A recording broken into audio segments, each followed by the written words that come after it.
Hello, আমি এই নাভালেদি Shankar, senior councillor এবং অর্থোপেডিক সার্জন, অ্যাপোলো হাসপাতাল, চেন্নাই। আজ আমরা অর্থোপেডিক্সের এক নতুন যুগ নিয়ে কথা বলবো। এটাকে বলা হয় অর্থোবাজলজিক্স। তাহলে অর্থোবাজলজিক্স কি? অর্থোবাজলজিক্স হলো যেখানে আমরা আপনার নিজের কোষ ব্যবহার করে আপনার রোগের চিকিৎসা করি। উদাহরণস্বরূপ, যদি আপনার কোনো আঘাত লাগে তাহলে তা সেরে উঠতে প্রায় 8 সপ্তাহ সময় লাগে। কিন্তু একই ধরনের আঘাত, যেমন টেন্ডিনাইটিসের আঘাত, সেটা হতে পারে প্লান্টার ফ্যাসিয়াইটিস, হতে পারে টেনিস এলবো, হতে পারে টেন্ডোকিলিস টেন্ডিনাইটিস। এই ধরনের সমস্যাগুলো প্লেটলেট রিচ প্লাজমা দিয়ে চিকিৎসা করা যায়।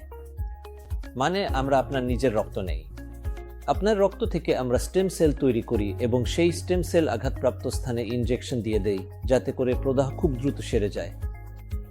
এটা শুধু আরোগ্যই করে না, এটি স্বাভাবিক কিছু আবার গড়ে উঠতেও সাহায্য করে। তাই যখন আপনি প্লেটলেট রিচ প্লাজমা নিয়ে কথা বলছেন, তখন অনেক ধরনের প্লেটলেট রিচ প্লাজমা আছে।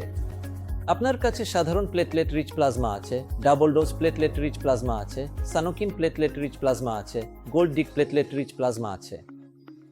তাহলে রক্তভিত্তিক পণ্য থেকে আমরা এখন অস্থিমজ্জা ভিত্তিক পণ্যের দিকে এগিয়ে গেছি।